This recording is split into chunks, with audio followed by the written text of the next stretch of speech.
Hello viewers, welcome to AAU Talks on AAU TV. My name is Aidoo. Today on AAU Talks, we are discussing inter and intra communication among universities in Nigeria. So you take a quick break, we'll be back. University of Lagos took up with 46 pioneering students in the Faculty of Law and 28 in the medical school.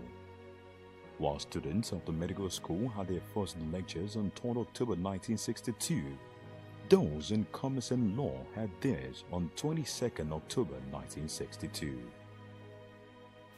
Today, the University of Lagos story is a radically different one, and of course in a very positive way. This is because the university's administrators have over the years committed themselves to an unwavering vision of perpetual transformation. Indeed, each administration has left UNILAG better than it met it. Welcome back. This is still AAU Talks on AAU TV, and we are discussing intra and inter communication among universities in Nigeria. Welcome to the show, Prof. Thank you very much. Thank you. Prof, what is communication and what is the relationship between communication and journalism? Well, communication, information is power, and communication is the empowerment. And therefore, there is a need for intra-personal communication, inter-communication, and intra-communication within the university among the Commonwealth. It appears to me at the moment there's no concrete communication network amongst all the various universities in the Commonwealth. Starting with Nigeria, we have at the moment 174 federally approved universities. And it appears to me there's no coordination in terms of the communication network among the universities. To the extent that more of the universities are now partnering with other universities outside Nigeria, I think charity should bring it from home. I'm suggesting that to promote scholarship, there's a need to start from the beginning, i.e. inter-university. There's no way that UNILAG cannot partner with University of Nigeria and Nsukka. University of Nigeria cannot partner with Nnamdi Azikiwe University or Bayero University and vice versa. There are more private universities and faith-based universities. There's a need for us to communicate, because communication is essential to any meaningful development, and it also guarantees the freedom of association.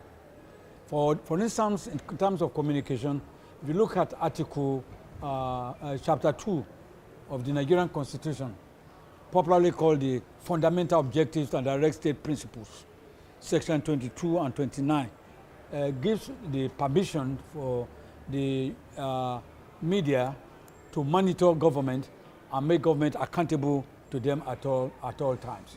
So the communication system that we're expecting the AAU to invest on is what I call the horizontal-vertical pattern of communication.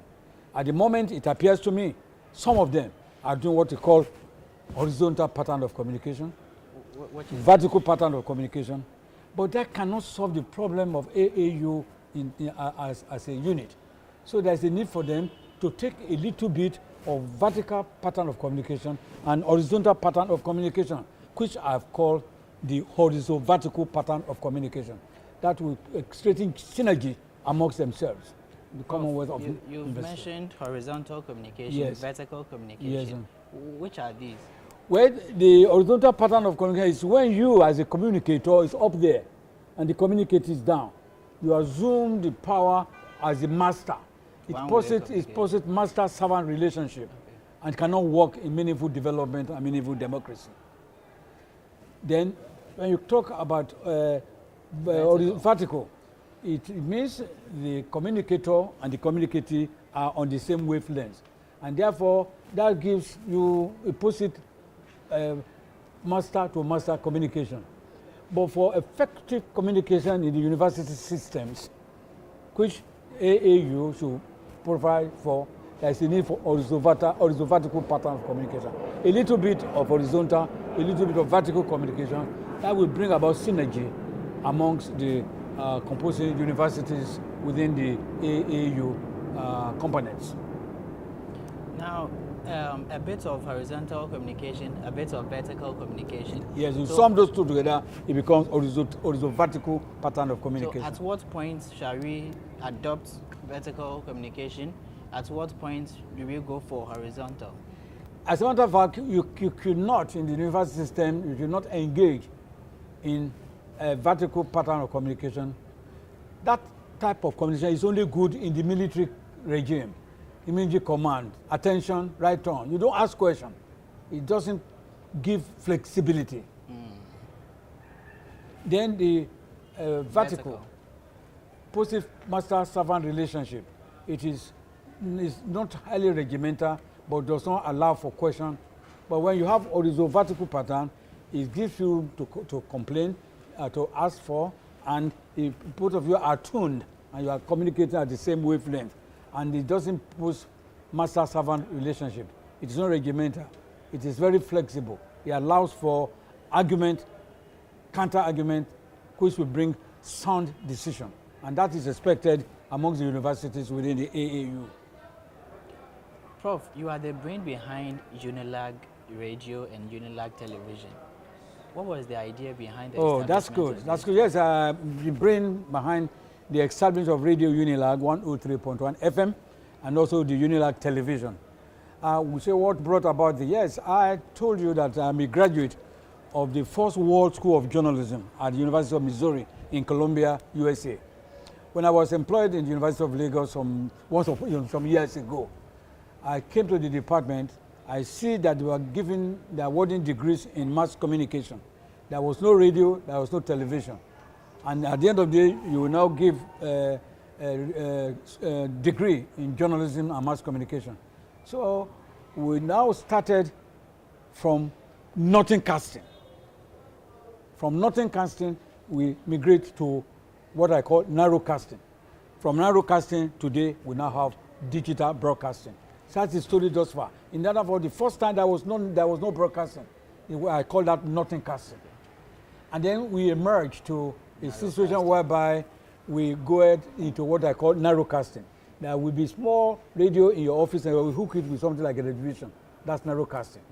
But thank God, I said that we should have the digital communication, and now we have narrow casting. So the story thus far is from nothing casting to narrow casting and now digital broadcasting. And this is to help the journalists. This is to help our students. When they go and join your group, you don't need to train them. You will recall in immediate past, the classrooms were way ahead of the newsrooms.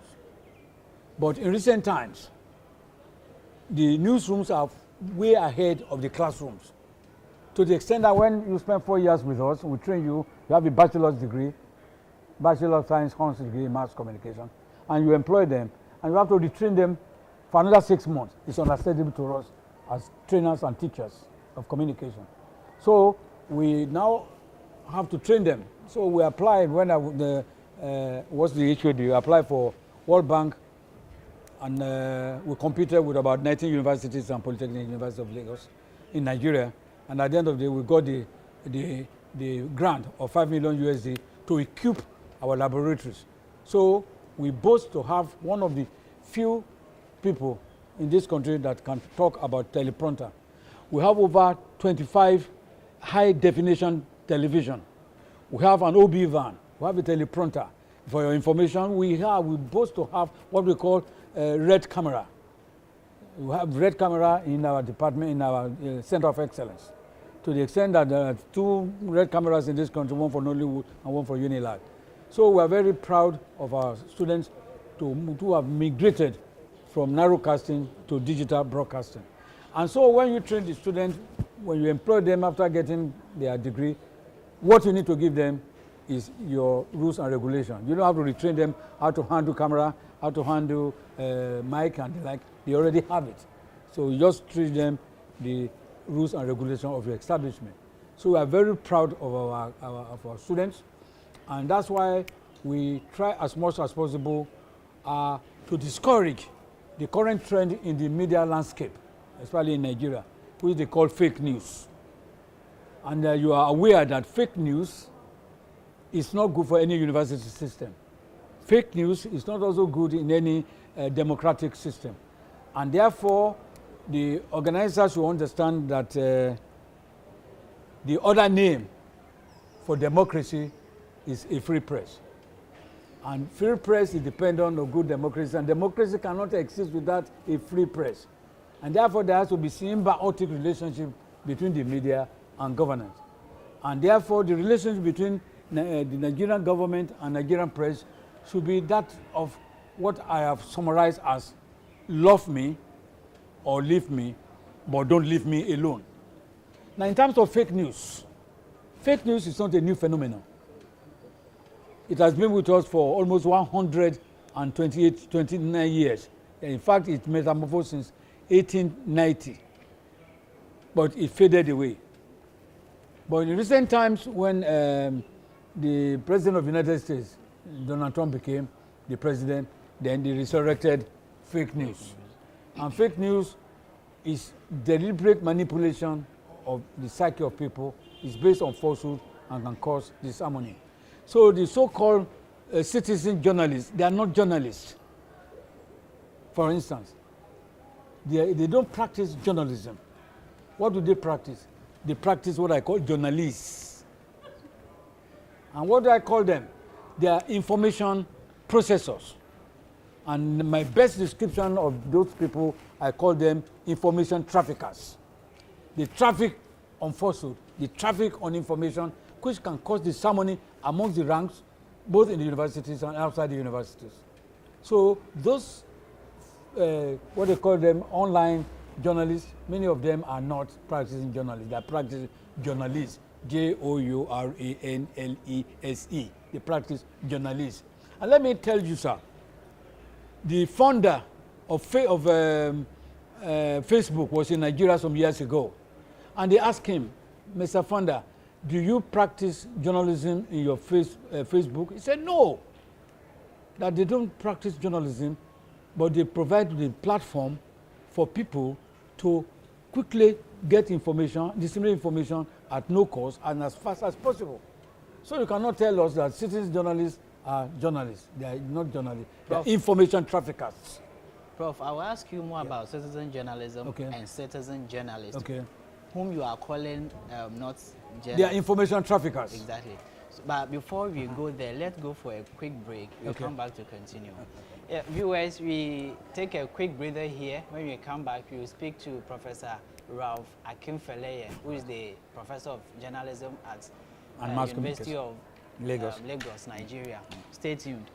Although the serene town of Akoka most readily comes to mind when the name University of Lagos is mentioned, the university in fact has 3 campuses.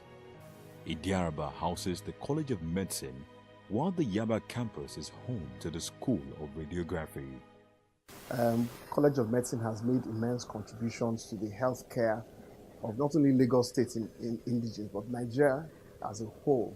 One can go as far back as Professor Ransom Kuti, who was a foundation member of the college, who conceptualized the idea of primary health care while he was serving and seeing children coming into our emergency room dying, and realized that he needed to go out into the community.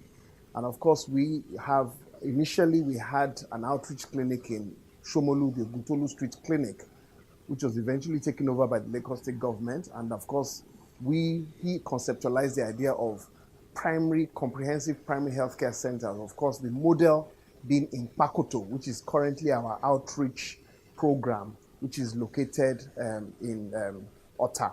I see the college continuing and aligning with the Vice Chancellor's vision of being a research-driven institution. We already are a research-driven college, and we can do more. And I hope that we will be able to make the college a research hub for medical sciences in the West African sub-region. Welcome back. If you just joined us, this is AAU Talks on AAU TV, and we are speaking to Professor Prof. Akinfeleye, a professor of journalism and mass communication at University of Lagos, Nigeria. We are discussing intra and intercommunication among universities in Nigeria. And before we went on break, we were talking about fake news and citizen journalism. Now, Prof, let's continue with the issue of fake news and citizen journalism. Okay. But before we even talk about fake news, what is news at all? News has so many definitions as newsmakers. And when I teach this course in my Maths 101, I tell my students, news can be defined as current happening within the place. News can be defined as an event that affects the status quo. News is news. And news can be defined as a commodity that needs to be broken down either through the air or something. But the logical conclusion, when I discuss and teach my students, I say news is an account of what the people want to know, what they ought to know, what they should know, and as a commercial proposition. News is an account of what the people should know, what they ought to know, what they must know, and as a commercial proposition. That's my definition of news. There's so many definitions of news than even the newsmakers. But that is my summary of what I can tell you that can be a yardstick of defining news. So, and nothing is as dead as yesterday's news. okay, so news is a fact. It's truthful. News may not be truthful. Okay. It's just a report of what has just happened, or what's about to happen, or what is happening. That's why we have breaking news. We have a follow-up news. We have news about the images happening within the society. Now, I'm confused with fake news. Fake news. Because, Prof, let me create a background. Okay. Now, when we talk of news, I know that news is something, as you have earlier explained, something that has happened, about to happen, and all that. So, if what the person is reporting neither has happened or is about to happen, we can't call that news, much less fake news. At best, it can be fake information or fake communication or something, but it can't be news if it is not true that it has happened or it is about to happen. Yes, news can be truthful and can also be based on falsehood. And fake news is not just a new phenomenon, as I said. Fake news is an advanced negative point of propaganda. It is an advanced stage of disinformation. When you disinform, it's a deliberate manipulation of the psyche of the people to make the audience believe what is not believable. To say this your white garment is red. I manipulate the psyche of the people to do that. But fake news has gone a little bit further. It causes disharmony, can cause violence, can cause disorder, in fact can cause war. As you can recall what happened, the genocide in Rwanda, that's a result of fake news. And in recent times, we are telling our people that no person, no station, no nation of the world can control fake news, but you can moderate it. How? By my last research studies, there are about 30 nations of the world who have promulgated law to control fake news. But they have not been successful in terms of the enforcement. On one hand, you have the fundamental human rights, on one hand. You have the freedom of the speech, you have freedom of the press, and freedom of association. It cannot work. You cannot gang or padlock the air. Therefore, the fake news, which now is metamorphosing into hate speeches and hate messages. And they have to work hand in hand with the mainstream journalism, which is accountable. And it is a pity that some of the mainstream reporters, sometimes they are not acting as the correct watchdog. And as a matter of fact, look at the events of the last election, you will notice that some of our reporters in this country, some of the so-called watchdog, they were not watchdog. In fact, they were invested with rabies. They needed anti-rabies. So they are dogs? Yes, They are not watched. They are supposed to be, the journalist is supposed to be watchdog of society. It's supposed to be the voice for the voiceless. It's supposed to be an agenda setter. It's supposed to be the proprietor of so many things. But during the election, many people have been bought. And therefore, instead of practicing journalism of conscience, they were practicing what I call gin and lime journalism, which is not going to contribute to development of the country. And therefore, we have to watch out fake news. 30 countries of the world has established legislation to control fake news, but it's not enforceable. So is that but the reason? Therefore, it's an application of the mainstream media houses to now reorient themselves and come out with their news as fast as possible, because fake news and the social media people are not responsible to anybody. They don't pay any attention to ethics of journalism. And any profession, they have ethics. Even armed robbers have ethics also. Really? So therefore, yes, therefore journalists should practice the ethical consideration and be able to practice journalism of conscience. But rather than practicing journalism of conscience, most of our African journalists are practicing one or a combination of the following journalism. One, cocktail journalism, pepper soup journalism, protocol journalism, Prof. So, parachute journalism. Prof. So, is that the basis for your claim that there are no citizen journalists? Yes, they are not journalists. They practice journalists. But if some people are not practicing or they are not observing basic ethics Yes. of the profession, Yes. you can't say that all those who are involved in the profession are like that. No, I said some of them are not. And any profession, you must have ethics that guides you. Yeah, you said there are no citizen journalists. They are not journalists. They are journalists. They are journalists. Uh-huh. And they don't practice social media, they practice social platform. And if the owner of Facebook came here, it says it's social platform. And people call them social media. I don't see any media in them. Many of them must have gone even through good journalism school. The website is an example of yes. Yes, not all websites are practicing journalists. Some of them are trained, but the point is they are not socially responsible to any editor. They are not socially responsible to the society. That's why in my inaugural lecture some years ago in the University of Lagos, I titled my inaugural lecture, Fourth Estate of the Realm or Fourth Estate of the Wreck, the imperative of social responsibility of Nigerian press. Again, the title of my inaugural lecture in UNILAG some years ago is titled The Fourth Estate of the Realm or Fourth Estate of the Wreck, the imperative of social responsibility of Nigerian press. In that research, I found out many of our people are basing their practice on ethics. Some of them are not practicing journalism. And so, instead of being members of the Fourth Estate of the Realm, they now became Fourth Estate of the Wreck. They don't only wreck the society, they also wreck their own reputation. They wreck the instrumentality of what they wreck their profession. From the accounts you are giving, it means they don't have any reputation to wreck. So they are not observing the basic. They are not observing basic journalism. What reputation do they have for you to now say that they are not wrecking only the state, but they are wrecking also their reputation? Yes, I wrote another article some time ago which explains what you are doing. The title is What the Damage That Journalists Can Do to You. And I outline out what you are saying. The damage.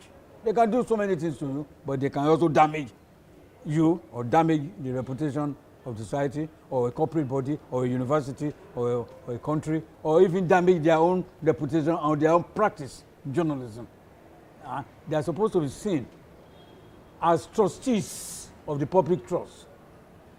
And acceptance of anything less than that is a betrayal of that trusteeship.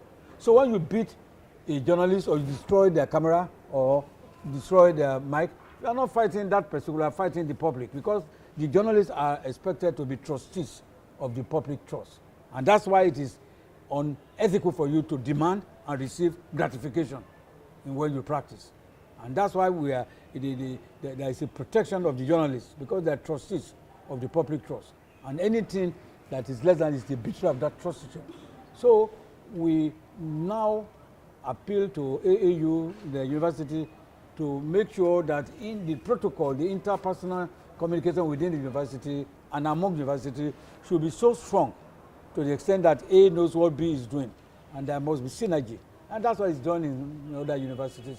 But in Africa, it appears they're so exclusive instead of being inclusive. And that is not good for the development of university. University all over is supposed to be regarded as an extraterritorial. And therefore, what they do must be example for members of society to copy, to emulate. In the same way, journalists are supposed to practice journalism of conscience, not cocktail journalism, not gin and lime journalism. Prof, let's talk about UNILAG TV, UNILAG radio again. Now, you advocated, or you are the brain behind it, and you are now advocating that other universities in Africa follow the trend and then establish similar media. That's good. Now, how impactful is this?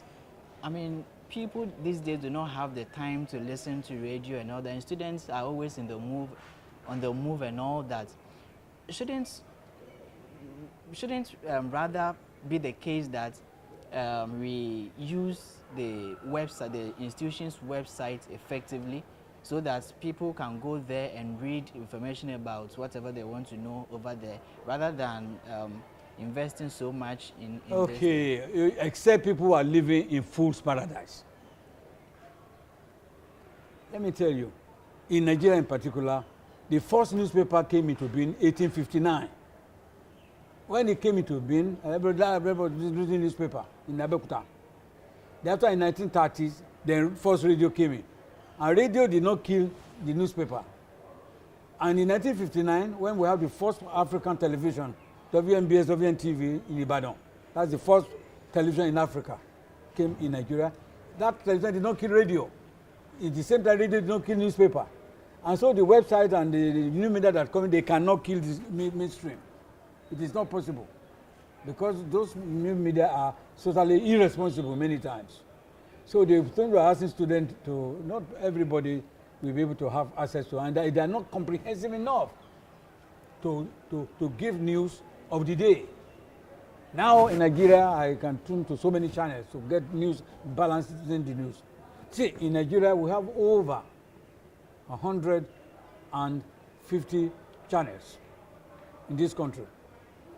And before 1992, that's the regulation policy. Before that time, all the radio television stations were owned by government, either federal government or state government. But in the year 2000 and in the year 1992, the country promulgated what they call deregulation policy that allowed the airspace to be open to private ownership. That brought about the establishment of Radio UNILAG, Channel Television, TVC, and many others. Then, in 2002, under President Obasanjo, they signed the first campus radio station in Nigeria. That's Radio UNILAG 103.1 FM. Then, in 2014-15, the President President Goodluck signed 17 community radio on the eve of his departure. He also signed the Freedom of Information Act, which President Obasanjo did not sign for years. But the Freedom of Information compels you as a taxpayer to go to a government official and seek to release public record to you, which you must use for public good. You do not need to give any reason why you need this document. You invoke the section in the Information Computer Act that you want to use it for public good. You have 7 days to release that information to me, otherwise you'll be sanctioned. Okay. So that would be another topic for another day. But finally, Prof, you have identified a laundry list of problems in the journalism and media circles. Now, you have also given some solutions in terms of the universities. Let's go to the national level. I mean, you talk about the issue of social media not being regulated, and the regulation lies with the policymakers and all that.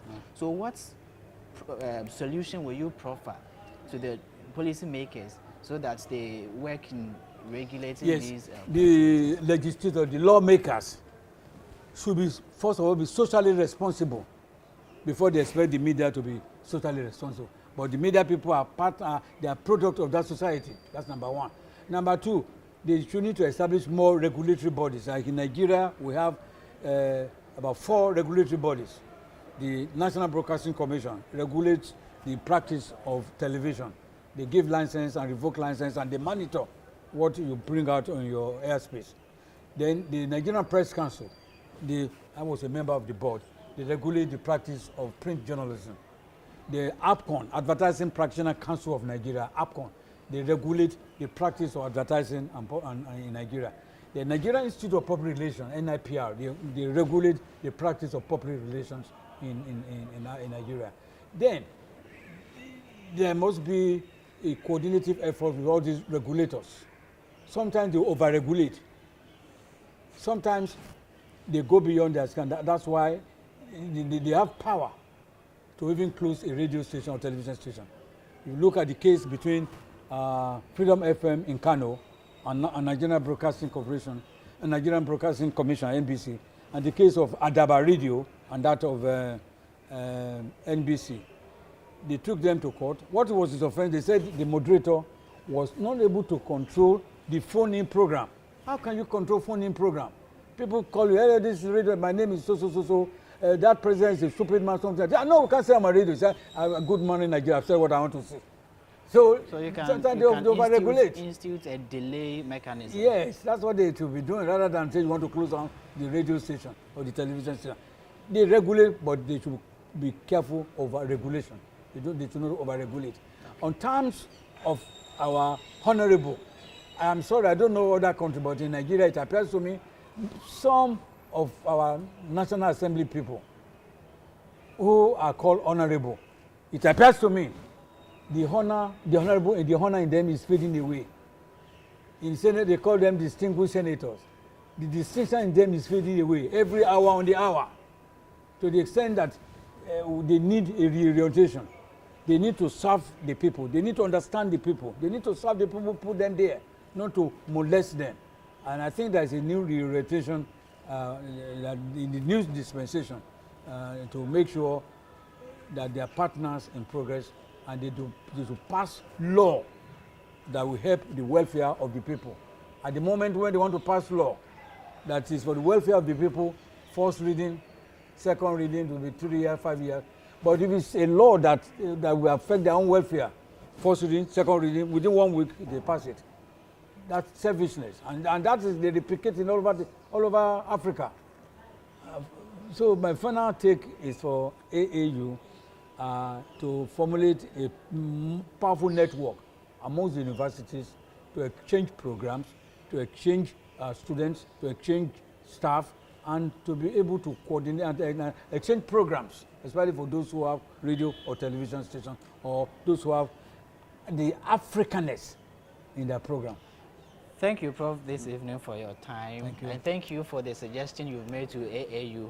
I'm sure you're going to work on it and then address the issue.